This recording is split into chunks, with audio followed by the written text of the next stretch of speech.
7,97,000 কোটি টাকার budget pass. Khaleda জিয়ার শারীরিক অবস্থা নিয়ে গুজব ছড়ানো হচ্ছে কাদের? হত্যা আতঙ্কে ব্যারিস্টার সুমন থানায় জিডি। আর্থিক ঝুঁকির শঙ্কায় বাইডেন।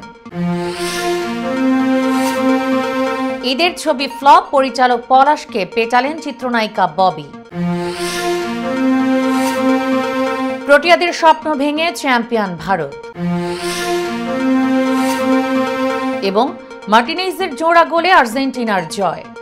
আসসালামু আলাইকুম, সবাইকে স্বাগত জানাচ্ছি মিলেনিয়াম টিভি ইউএস এর প্রতিদিনের বাংলা সংবাদে। আপনাদের সাথে রয়েছি আমি পলি পারভিন। দেখছিলেন সংবাদ শিরোনাম, এবারে জানাবো বিস্তারিত। প্রথমেই বাংলাদেশ প্রসঙ্গ।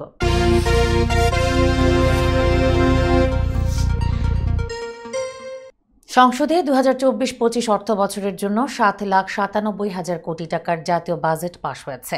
1 জুলাই থেকে এই বাজেট কার্যকর হবে। রোববার স্পিকার শিরিন শারমিন চৌধুরীর সভাপতিত্বে অনুষ্ঠিত সংসদ অধিবেশনে এ বাজেট কণ্ঠভোটে পাশ হয়। এর আগে শনিবার বিকেলে সংসদে অর্থ বিল উত্থাপন করেন অর্থমন্ত্রী আবুল হাসান মাহমুদ আলী এবং পরে সেটি সংসদে পাশ হয়।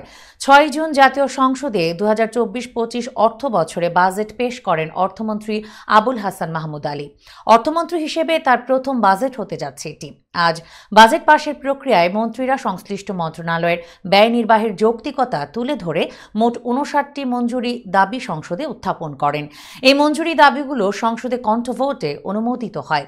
এসব মঞ্জুরি দাবির যৌক্তিকতা নিয়ে বিরোধী দলের 6 জন সংসদ সদস্য মোট 251টি ছাঁটাই প্রস্তাব উত্থাপন করেন। এর মধ্যে আইন ও বিচার বিভাগ, মাধ্যমিক ও উচ্চশিক্ষা বিভাগ এবং সমাজ কল্যাণ মন্ত্রণালয় খাতে 3টি মঞ্জুরি দাবিতে আনীত ছাঁটাই প্রস্তাবের ওপর স্বতন্ত্র ও বিরোধী দলের সদস্যরা আলোচনা করেন। পরে কণ্ঠভোটে ছাঁটাই প্রস্তাবগুলো নাকচ হয়ে যায়। ছাঁটাই প্রস্তাবে আলোচনা করেন জাতীয় পার্টির সদস্য হাফিজ উদ্দিন আহমেদ, স্বতন্ত্র সদস্য হামিদুল হক খন্দকার, পঙ্কজ নাথ, আবুল কালাম ও নাসের শাহরিয়ার জাহেদি। এরপর সংসদ সদস্যরা টেবিল চাপড়িয়ে নির্দিষ্টকরণ বিল 2024 পাশের মাধ্যমে 2024-25 অর্থ বছরের বাজেট অনুমোদন করেন। সংসদ নেতা প্রধানমন্ত্রী শেখ হাসিনা ও অর্থমন্ত্রী আবুল হাসান মাহমুদ আলী 2024-25 অর্থ বছরের বাজেটের ওপর বক্তব্য রাখেন। বাজেটের ওপর প্রধানমন্ত্রী, বিরোধী দলীয় নেতা ও অর্থমন্ত্রী সহ 236 জন এমপি বক্তব্য রাখেন। আওয়ামী লীগের সাধারণ সম্পাদক ওবায়দুল কাদের বলেছেন, ফৌজদারি অপরাধে দণ্ডপ্রাপ্ত কোনো ব্যক্তির মুক্তভাবে চিকিৎসা সেবা গ্রহণের কোনো নজির নেই। কিন্তু বিএনপি গত কয়েক বছর ধরে আইনগত পদ্ধতি ছাড়াই খালেদা জিয়ার মুক্তির দাবি করছে। এমনকি খালেদা জিয়ার শারীরিক অবস্থা নিয়ে গুজব ছড়িয়ে জনগণকে উস্কানি দিচ্ছে এবং আন্দোলনে ব্যর্থ হয়ে জনগণের কাছ থেকে করুণা আদায়ের চেষ্টা চালাচ্ছে। রোববার গণমাধ্যমে পাঠানো এক সংবাদ বিবৃতিতে এসব কথা বলেন তিনি। ওবায়দুল কাদের বলেন, আন্দোলনের নামে বিএনপির বিভিন্ন রাজনৈতিক কর্মসূচি জনগণ বারবার প্রত্যাখ্যান করেছে এবং দলটি আজ একটি ব্যর্থ রাজনৈতিক দলে পরিণত হয়েছে। এখন তাদের তথাকথিত আন্দোলনের বিষয় দুর্নীতির দায়ে সাজাপ্রাপ্ত অসুস্থ নেত্রী বেগম খালেদা জিয়া। তিনি বলেন, খালেদা জিয়া একজন দণ্ডপ্রাপ্ত আসামি হওয়ার পরও শেখ হাসিনা তাকে নিজ বাসায় থেকে দেশের সর্বাধুনিক বেসরকারি হাসপাতালে চিকিৎসা গ্রহণের সুযোগ করে দিয়েছেন। সেখানে দেশি বিদেশি বিশেষজ্ঞ চিকিৎসকের তত্ত্বাবধানে তার উন্নত চিকিৎসার ব্যবস্থা করা হয়েছে। আওয়ামী লীগের সাধারণ সম্পাদক বলেন, গণপ্রজাতন্ত্রী বাংলাদেশের সংবিধান অনুযায়ী আইনের দৃষ্টিতে সবাই সমান। খালেদা জিয়া দুর্নীতির দায়ে সাজাপ্রাপ্ত আসামি। সংবিধান ও আইনগত প্রক্রিয়ার বাইরে একজন সাজাপ্রাপ্ত আসামির মুক্তি দাবি ধৃষ্টতা ছাড়া কিছু নয়। অজ্ঞাতনামা একটি শক্তিশালী মহল হত্যার জন্য টিম নিয়ে মাঠে নেমেছে জেনে থানায় জিডি করেছেন সংসদ সদস্য ব্যারিস্টার সৈয়দ সাইদুল হক সুমন। শনিবার রাতে শেরেবাংলা নগর থানায় করা সাধারণ ডায়েরিতে ব্যারিস্টার সুমন উল্লেখ করেছেন, গত 27 জুন ঢাকায় অবস্থানকালে রাত আনুমানিক 2টার সময় আমার নির্বাচনী এলাকা চুনারুঘাট থানার ভারপ্রাপ্ত কর্মকর্তা তার সরকারি মোবাইল থেকে আমার হোয়াটসঅ্যাপে ফোন করেন।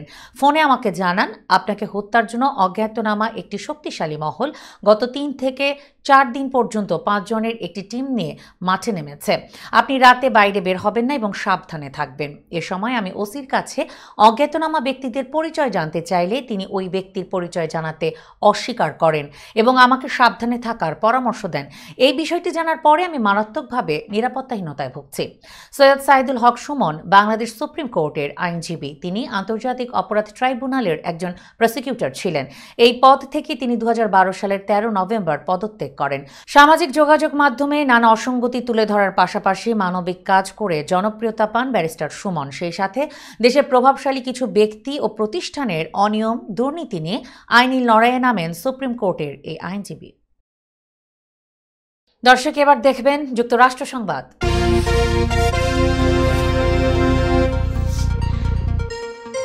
মার্কিন প্রেসিডেন্ট নির্বাচনের প্রথম বিতর্কে ডোনাল্ড ট্রাম্পের বিপক্ষে দুর্বল পারফরমেন্সে বাইডেন শুধু প্রচারণাকেই ঝুঁকিতে ফেলেননি, তার রাজনীতি এখন যেমন হুমকির মুখে, তেমনি এই বিতর্ক বাইডেনের ডোনার বা অর্থদাতাদেরও রীতিমতো বিপদে ফেলে দিয়েছে।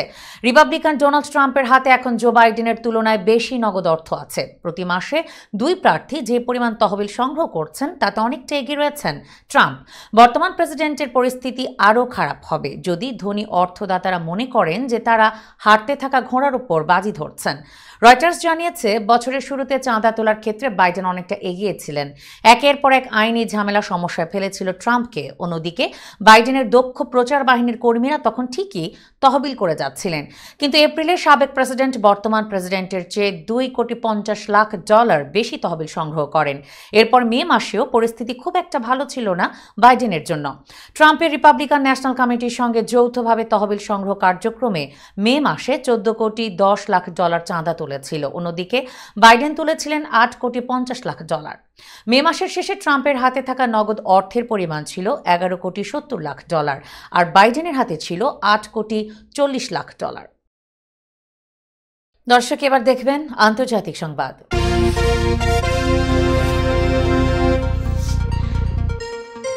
ফ্রান্সে পার্লামেন্ট নির্বাচনের প্রথম দফায় ভোট শুরু হয়েছে। রবিবার স্থানীয় সময় সকাল 6টায় শুরু হয় ভোট গ্রহণ। ছোট শহরগুলোতে ভোটদান চলবে বিকেল 4টা পর্যন্ত, আর বড় শহরগুলোতে সন্ধ্যা 6টা পর্যন্ত ভোট কেন্দ্র খোলা থাকবে।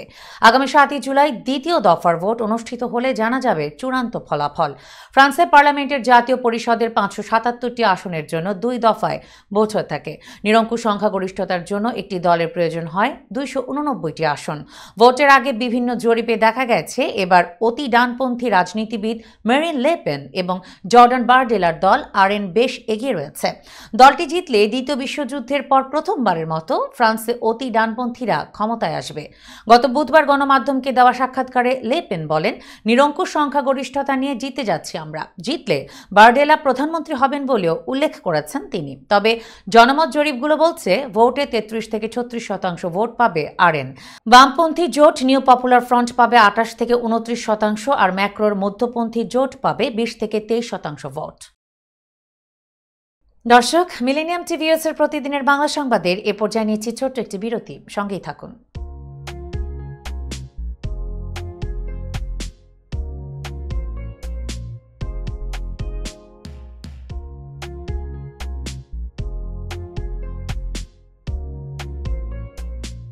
কি ব্যাপার, অমন মূর্তির মতো করে দাঁড়িয়ে আছো কেন? পাগল হয়ে গেলে নাকি? প্র্যাকটিস করছি। কি প্র্যাকটিস করছো? কেন লিভিং স্ট্যাচুতে দাঁড়িয়ে কি করে ভিক্ষা করে দেখনি? আমার ট্যাক্স নিয়ে ঝামেলা চলছে, ল্যান্ড প্রপার্টি নিয়ে ঝামেলা চলছে। এগুলো সমাধান না হলে কিছুদিন পর আমাকে ওইভাবে দাঁড়িয়ে ভিক্ষা করতে হবে। এখন থেকে দাঁড়িয়ে প্র্যাকটিস করছি। আহা, এত চিন্তা করছো কেন? লিগ্যাল নেটওয়ার্ক ইন্টারন্যাশনাল আছে না? Legal network international? হ্যাঁ, কিছুদিন আগে ইন্স্যুরেন্স দিয়ে সম্পভাবীদের একটা ঝামেলা হলো না, লিগ্যাল নেটওয়ার্কের মাধ্যমেই তো সেটা সমাধান হলো। শুধু ইন্স্যুরেন্সই না ভাবি, criminal case, immigration, tax, divorce, housing সংক্রান্ত যে কোনো লিগ্যাল সমস্যার সমাধান পেয়ে যাবেন লিগ্যাল নেটওয়ার্কে। যুক্তরাষ্ট্রের 50টি স্টেটে যে কোনো প্রান্তে যে কোনো লিগ্যাল সহায়তা দিতে কিন্তু আমাদের সঙ্গে আছে লিগ্যাল নেটওয়ার্ক ইন্টারন্যাশনাল।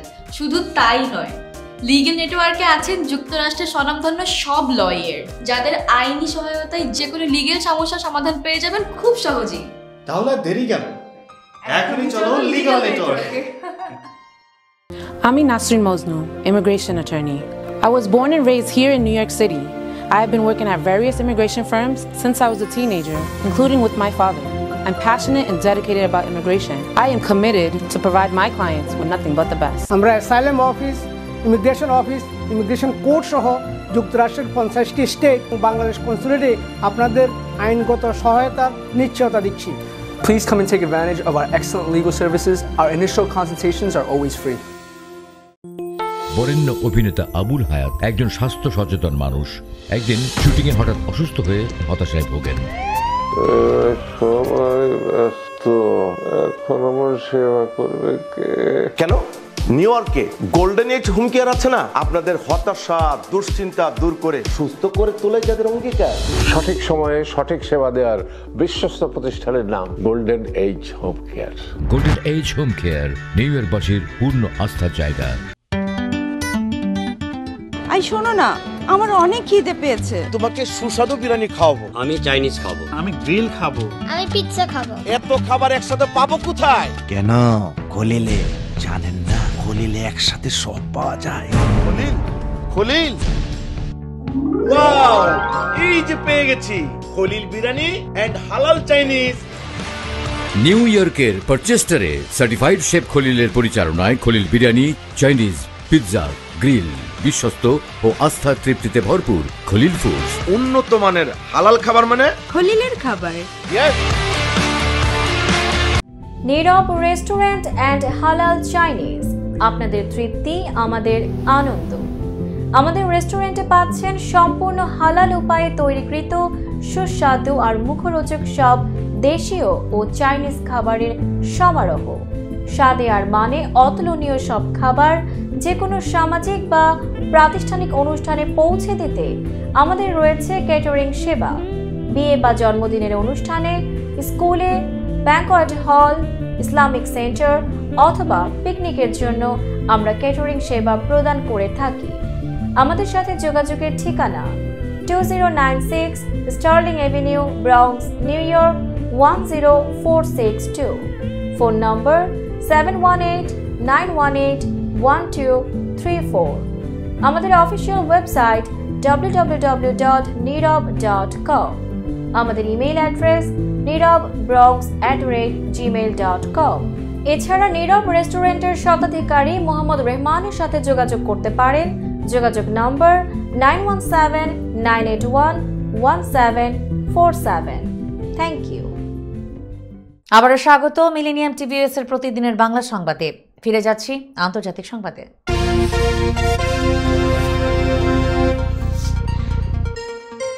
রেকর্ড বৃষ্টিপাতে বিপর্যস্ত ভারতের রাজধানী দিল্লি। গত 2 দিনে অন্তত 11 জনের মৃত্যুর খবর পাওয়া গেছে। এরই মধ্যে আরও বৃষ্টির পূর্বাভাস দেওয়া হয়েছে। ভারতীয় সংবাদ মাধ্যম এনডিটিভি জানায়, আগামী কয়েকদিন ভারী বৃষ্টির পূর্বাভাস দিয়েছে দেশটির আবহাওয়া বিভাগ। ভারী বৃষ্টির পাশাপাশি আজ রোববার এবং আগামীকাল সোমবার 30 থেকে 40 কিলোমিটার বেগে ঝোড়ো হাওয়ারও পূর্বাভাস রয়েছে। বিগত 88 বছরের মধ্যে শুক্রবার দিল্লিতে একদিনে সর্বোচ্চ 228 মিলিমিটার বৃষ্টি রেকর্ড করা হয়। এতে প্রাণহানির পাশাপাশি প্লাবিত হয়েছে রাজধানীর অধিকাংশ এলাকা। এর আগে 1936 সালের জুনে একই দিনে সর্বোচ্চ 235.5 মিলিমিটার বৃষ্টি রেকর্ড করা হয়েছিল। শুধু দিল্লিই নয়, উত্তর এবং মধ্য ভারতের রাজ্যগুলোতেও আগামী দিনে বৃষ্টির পরিমাণ আরও বাড়বে বলে জানিয়েছে আবহাওয়া বিভাগ। হিমাচল প্রদেশ, উত্তরাখণ্ড, পাঞ্জাব, হরিয়ানা, চণ্ডীগড়, উত্তরপ্রদেশ, মধ্যপ্রদেশ এবং রাজস্থানে 3রা জুলাই পর্যন্ত ভারী বৃষ্টির পূর্বাভাস দেওয়া হয়েছে। এছাড়া উত্তরাখণ্ড, উত্তরপ্রদেশ, পূর্ব রাজস্থান, পশ্চিম মধ্যপ্রদেশের কিছু অংশে অতি ভারী বৃষ্টিপাত হতে পারে। পশ্চিম আফ্রিকার দেশ নাইজেরিয়ায় প্রাণঘাতী বিস্ফোরণে কমপক্ষে 18 জন নিহত হয়েছেন। এতে আহত হয়েছেন আরও 30 জন। দেশটির উত্তরাঞ্চলে দফায় দফায় বিস্ফোরণে এ ঘটনা ঘটে। রোববার এক প্রতিবেদনে এ তথ্য জানিয়েছে ব্রিটিশ সংবাদ মাধ্যম আল জাজিরা। প্রতিবেদনে বলা হয়েছে, নাইজেরিয়ার উত্তর পূর্ব বর্নো প্রদেশে ধারাবাহিক বিস্ফোরণে অন্তত 18 জন নিহত ও আরও 30 জন আহত হয়েছেন বলে কর্মকর্তারা জানিয়েছেন। এর মধ্যে শনিবার একটি বিয়ের অনুষ্ঠানে সন্দেহভাজন বোমা হামলায় 6 জন নিহত এবং অন্যদের আহত হওয়ার খবর পাওয়া গেছে। বর্নো প্রদেশের জরুরি ব্যবস্থাপনা সংস্থা জানিয়েছে সন্দেহভাজন আত্মঘাতী বোমা হামলাকারীরা গৌজা শহরে একটি বিয়ের অনুষ্ঠান, অন্ত্যেষ্টিক্রিয়ার অনুষ্ঠান এবং হাসপাতালে হামলা চালায়। মূলত এই প্রদেশটি গত 15 বছর ধরে জঙ্গি গোষ্ঠী বোকো হারামের বিদ্রোহের কেন্দ্রে রয়েছে। এই সংঘাত ও সহিংসতায় 20 লাখেরও বেশি মানুষ বাস্তুচ্যুত হয়েছেন এবং 40,000-এরও বেশি মানুষ নিহত হয়েছেন।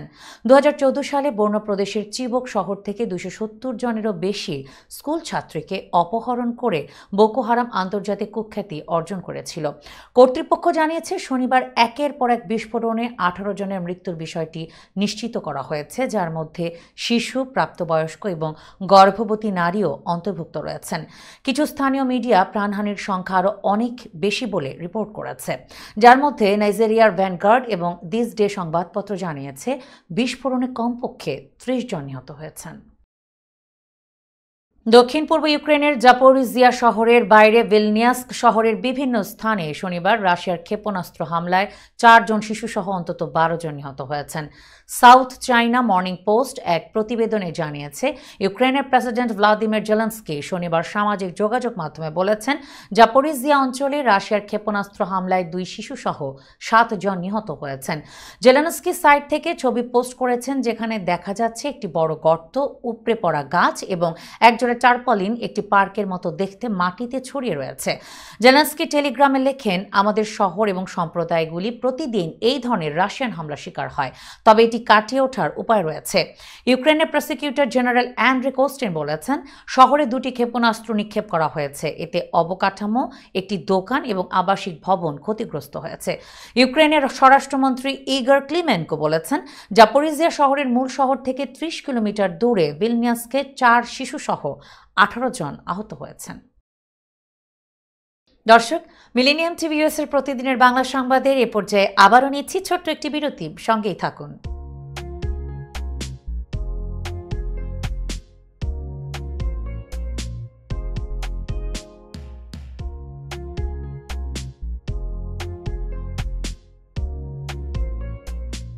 কি ব্যাপার, অমন মূর্তির মতো করে দাঁড়িয়ে আছো কেন? পাগল হয়ে গেলে নাকি? প্র্যাকটিস করছি। কি প্র্যাকটিস করছো? কেন লিভিং স্ট্যাচুতে দাঁড়িয়ে কি করে ভিক্ষা করে দেখনি? আমার ট্যাক্স নিয়ে ঝামেলা চলছে, ল্যান্ড প্রপার্টি নিয়ে ঝামেলা চলছে। এগুলো সমাধান না হলে কিছুদিন পর আমাকে ওইভাবে দাঁড়িয়ে ভিক্ষা করতে হবে। তাই এখন থেকে দাঁড়িয়ে প্র্যাকটিস করছি। আহা, এত চিন্তা করছো কেন? লিগ্যাল নেটওয়ার্ক ইন্টারন্যাশনাল আছে না? Legal network international? হ্যাঁ, কিছুদিন আগে ইন্স্যুরেন্স দিয়ে সম্পভাবিদের একটা ঝামেলা হলো না, লিগ্যাল নেটওয়ার্কের মাধ্যমেই তো সেটা সমাধান হলো। শুধু ইন্স্যুরেন্সই না ভাবি, criminal case, immigration, tax, divorce, housing সংক্রান্ত যে কোনো লিগেল সমস্যার সমাধান পেয়ে যাবেন লিগেল নেটওয়ার্কে। যুক্তরাষ্ট্রের 50টি স্টেটে যে কোনো প্রান্তে যে কোনো লিগেল সহায়তা দিতে কিন্তু আমাদের সঙ্গে আছে লিগেল নেটওয়ার্ক ইন্টারন্যাশনাল। শুধু তাই নয়, লিগেল নেটওয়ার্কে আছেন যুক্তরাষ্ট্রের স্বনামধন্য সব লয়ার, যাদের আইনি সহায়তায় যে কোনো লিগেল সমস্যার সমাধান পেয়ে যাবেন খুব সহজেই। তাহলে দেরি কেন? এখনই চলো লিগ্যাল নেটওয়ার্কে। I'm Nasrin Mosnu, immigration attorney. I was born and raised here in New York City. I have been working at various immigration firms since I was a teenager, including with my father. I'm passionate and dedicated about immigration. I am committed to provide my clients with nothing but the best. আমরা asylum office, immigration court সহ যুক্তরাষ্ট্রের 50টি state এবং বাংলাদেশ কনসুলেটে আপনাদের আইনগত সহায়তার নিশ্চয়তা দিচ্ছি। Please come and take advantage of our excellent legal services. Our initial consultations are always free. বরেণ্য অভিনেতা আবুল হায়াত একজন স্বাস্থ্য সচেতন মানুষ। একদিন শুটিংয়ে হঠাৎ অসুস্থ হয়ে হতাশায় ভোগেন। সবাই ব্যস্ত, এখন আমার সেবা করবে কে? কেন? নিউ ইয়র্কে গোল্ডেন এজ হোম কেয়ার আছে না, আপনাদের হতাশা, দুশ্চিন্তা দূর করে সুস্থ করে তোলে যাদের অঙ্গীকার। সঠিক সময়ে সঠিক সেবা দেওয়ার বিশ্বস্ত প্রতিষ্ঠানের নাম golden age home care. Golden age home care new ইয়র্কবাসীর পূর্ণ আস্থার জায়গা। আই শোনো না, আমার অনেক খিদে পেয়েছে। তোমাকে সুস্বাদু বিরিয়ানি খাওয়াবো। আমি চাইনিজ খাবো। আমি গ্রিল খাবো। আমি পিৎজা খাবো। এত খাবার একসাথে পাবো কোথায়? কেন? খলিলে জানেন না, খলিলে একসাথে সব পাওয়া যায়। খলিল, খলিল, ওয়াও, এই যে পেয়ে গেছি খলিল বিরিয়ানি এন্ড হালাল চাইনিজ। নিউ ইয়র্কের পারচেস্টারে সার্টিফাইড শেফ খলিলের পরিচালনায় Khalil biryani, Chinese, pizza, grill, বিশ্বস্ত ও আস্থার তৃপ্তিতে ভরপুর খলিল ফুডস। উন্নত মানের হালাল খাবার মানে খলিলের খাবার।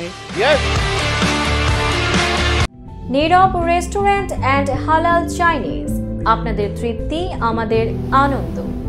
আমাদের রেস্টুরেন্টে পাচ্ছেন সম্পূর্ণ হালাল উপায়ে তৈরিকৃত সুস্বাদু আর মুখরোচক সব দেশীয় ও চাইনিজ খাবারের সমারোহ। স্বাদে আর মানে অতুলনীয় সব খাবার যে কোনো সামাজিক বা প্রাতিষ্ঠানিক অনুষ্ঠানে পৌঁছে দিতে আমাদের রয়েছে ক্যাটারিং সেবা। বিয়ে বা জন্মদিনের অনুষ্ঠানে, স্কুলে, ব্যাংকোয়েট হল, ইসলামিক সেন্টার অথবা পিকনিকের জন্য আমরা ক্যাটারিং সেবা প্রদান করে থাকি। আমাদের সাথে যোগাযোগের ঠিকানা 2096 Sterling Avenue, Bronx, New York 10462। Phone নম্বর 718-918-1234। আমাদের অফিসিয়াল ওয়েবসাইট www.nirab.com। আমাদের ইমেইল অ্যাড্রেস nirab.bronx@gmail.com। এছাড়া নীরব রেস্টুরেন্টের স্বত্বাধিকারী মোহাম্মদ রহমানের সাথে যোগাযোগ করতে পারেন। যোগাযোগ নম্বর 9179811747। Thank you. দর্শক, আবারও স্বাগত মিলেনিয়াম টিভিএস এর প্রতিদিনের বাংলা সংবাদে। এবার দেখবেন বিনোদন সংবাদ।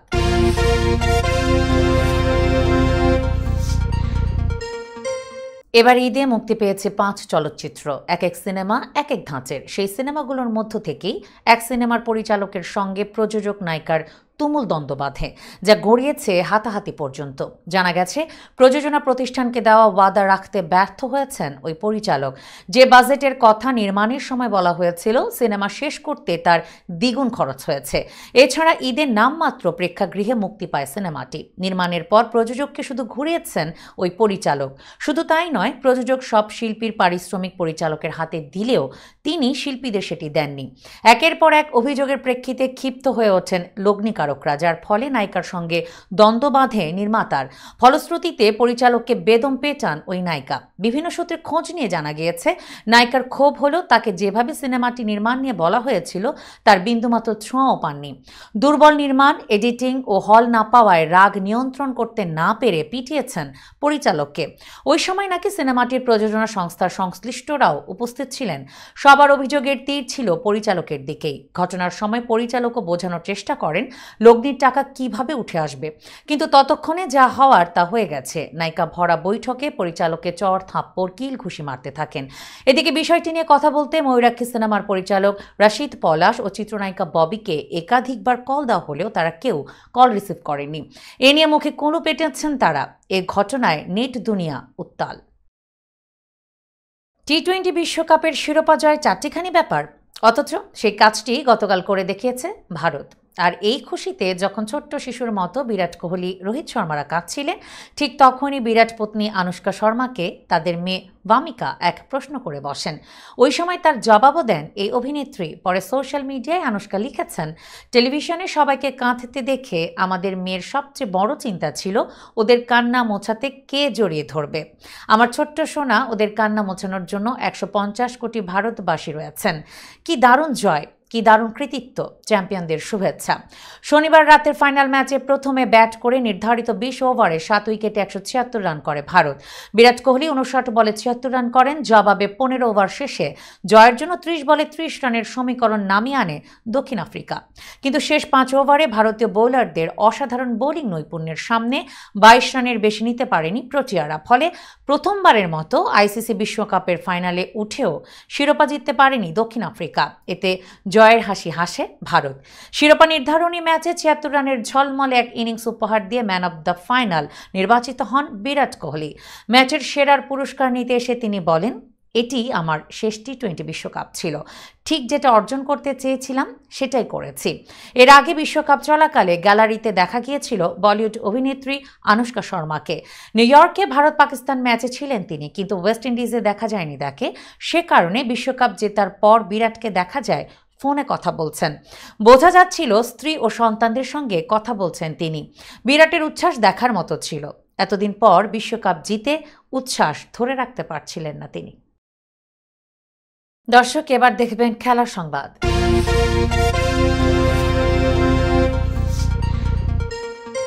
সেমিফাইনালে জিতে চোকার্স অপবাদ ঘটেছে দক্ষিণ আফ্রিকার, কিন্তু জিততে জিততে হেরে যাওয়ার স্বভাব বদলায়নি। ভারতের বিপক্ষে টি-20 বিশ্বকাপের ফাইনালে শিরোপা ছোঁয়া দূরত্বে ছিল প্রোটিয়ারা, সেখান থেকে হুট করে চোকিং করে 7 রানে হেরেছে তারা। ফাইনালে বারবার পা হড়কানো ভারত 17 বছর পর টি-20 বিশ্বকাপের এবং 11 বছর পর আইসিসি টুর্নামেন্টে চ্যাম্পিয়ন হয়েছে। মাত্র 1 বছরের ব্যবধানে বৈশ্বিক টুর্নামেন্টের তৃতীয় ফাইনালে উঠে ভারত। আগের 2 ফাইনালে খালি হাতে ফিরতে হয়েছিল রোহিত শর্মার দলকে, তবে তৃতীয়বার আর খালি হাতে ফিরতে হলো না ভারতকে। শ্বাসরুদ্ধকর ফাইনালে দক্ষিণ আফ্রিকাকে 7 রানে হারিয়ে টি-20 বিশ্বকাপের দ্বিতীয় শিরোপা নিজেদের করে নিল রোহিত কোহলিরা। দীর্ঘ 13 বছরের শিরোপা খরা কাটিয়ে ভারতকে উল্লাসের উপলক্ষ এনে দিয়ে বিরাট কোহলির পর আন্তর্জাতিক টি-20 ক্রিকেটকে বিদায় জানালেন বিশ্বকাপ জয়ী অধিনায়ক রোহিত শর্মাও। কোহলির সঙ্গে পুরস্কার বিতরণের মঞ্চে নিজের অবসরের ঘোষণা না দিলেও রোহিত অপেক্ষা করলেন মাত্র অফিসিয়াল সংবাদ সম্মেলন পর্যন্ত। সতীর্থ কোহলির মতো নতুনদের কাঁধে দায়িত্ব তুলে দিয়ে রোহিত বললেন, এটাই ভারতের হয়ে আমার শেষ টি-20 ম্যাচ ছিল, এরপরে আমি আর দেশের হয়ে টি-20 খেলব না। এই সিদ্ধান্ত নেওয়ার এর থেকে ভালো মুহূর্ত হতে পারে না। বেঞ্চের শক্তি পরীক্ষা করার ম্যাচে টানা 3 জয়ে গ্রুপ সেরার গৌরব সঙ্গী আর্জেন্টিনার। ডিফেন্ডিং চ্যাম্পিয়নদের এ পদভারে বিদায়ী মালা পেরুর গলে। চোটের কারণে মেসি খেলবেন না জানাই ছিল। আগে কোয়ার্টার নিশ্চিত হয়ে যাওয়ায় মূল একাদশের বেশিরভাগ খেলোয়াড়কেও বিশ্রাম দেন ডাগআউটে থাকতে না পারা স্ক্যালোনি। তবে দেখা মেলে দাপুটের আর্জেন্টিনারই।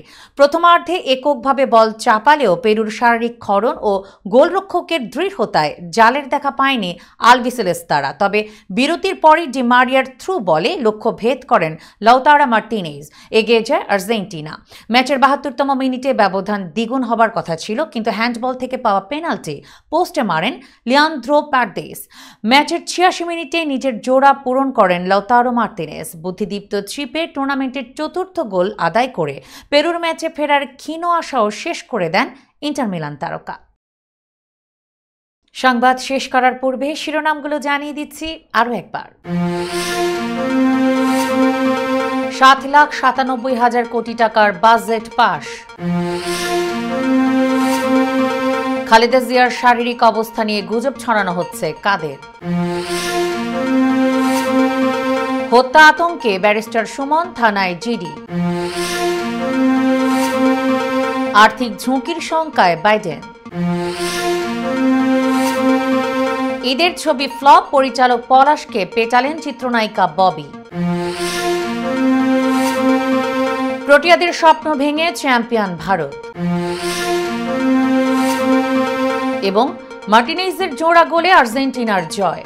দর্শক, এই ছিল মিলেনিয়াম টিভি ইউএস এর প্রতিদিনের বাংলা সংবাদে। মিলেনিয়াম সংবাদ দেখতে লগ ইন করুন আমাদের সামাজিক যোগাযোগের সাইট facebook.com/millenniumtvUSA বাংলা এবং youtube.com/officialmillenniumtv। এছাড়াও সংবাদের সর্বশেষ আপডেট জানতে ভিজিট করুন আমাদের নিয়মিত ওয়েবসাইট www.millenniumtvusa.com এবং www.millenniumtv.org। প্রিয় দর্শক, মিলেনিয়াম টিভি দেখুন সকল অ্যান্ড্রয়েডে, iOS ও Apple TV, Amazon Fire TV, Roku TV এবং সকল স্মার্ট টিভিতে। এছাড়াও মিলেনিয়াম টিভি দেখতে পাবেন সমস্ত ইউরোপীয় দেশ এবং অস্ট্রেলিয়ায় স্কাই নেটওয়ার্কে, বিশ্বব্যাপী জাদু টিভি, রেডিয়েন্ট আইপি টিভি, জাগো বিডি নেটওয়ার্ক এবং বিশ্বব্যাপী হরাইজন স্যাটেলাইটে। আপনারা যে যেখানেই থাকুন, ভালো থাকুন, সুস্থ থাকুন, মিলেনিয়াম টিভির সাথেই থাকুন। আল্লাহ হাফেজ।